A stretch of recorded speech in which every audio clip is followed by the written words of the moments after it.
ரொம்ப நாளாக infuse chicken try பண்ணணுன்ற ஆசையில் நான் போன ஸ்பாட் தான் டோ. அண்ட் ஆனஸ்ட்டாக சொல்கிறேன், நான் போன அன்றைக்கி தான் அவங்களோட 2 நியூ டிஷ்ஷஸை லான்ச் பண்ணியிருந்தாங்க. That was very happy for me.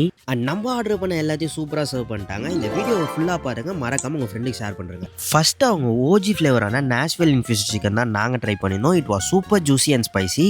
சாப்பிடவே அவ்வளோ சூப்பராக இருந்தது. அண்ட் அவங்களோட இன்னொரு ஓஜி ஃப்ளேவரான tangy cheese and it was a creamy flavor loaded combo தான் சொல்லணும். நீங்கள் என்ன மாதிரி ஒரு சீஸ் லவராக இருந்தால் உங்களுக்கு கண்டிப்பாக இது பிடிக்கும். And new one hot Nash, it was only for spice லவர்ஸ்னு தான் சொல்லணும். பட் ஸ்பைஸே பிடிக்காதவங்க கூட இதை விரும்பி சாப்பிடும். And it was too hot. And இவங்களோட சிக்கன் கேஸ்கெட் ஒரு யூனிக் டிஷ்னு தான் சொல்லுவேன். பிகாஸ் இதில் ஃப்ரைஸ் ப்ளஸ் போன்லெஸ் சிக்கனை வச்சு ஒரு மாதிரி தரமாக பண்ணியிருக்காங்க. அட் லாஸ்ட் ஒரு பர்கரோட என் பண்ணிக்கலான்னு எக் ட்ரஃபிள் மொசைக் பர்கர் தான் ஆர்டர் பண்ணியிருந்தோம். It was beautifully layered and it's super good. So the OG flavors are back and trust me, it was totally worth it. Go with your friends, have fun and enjoy the OG magic. Bye bye.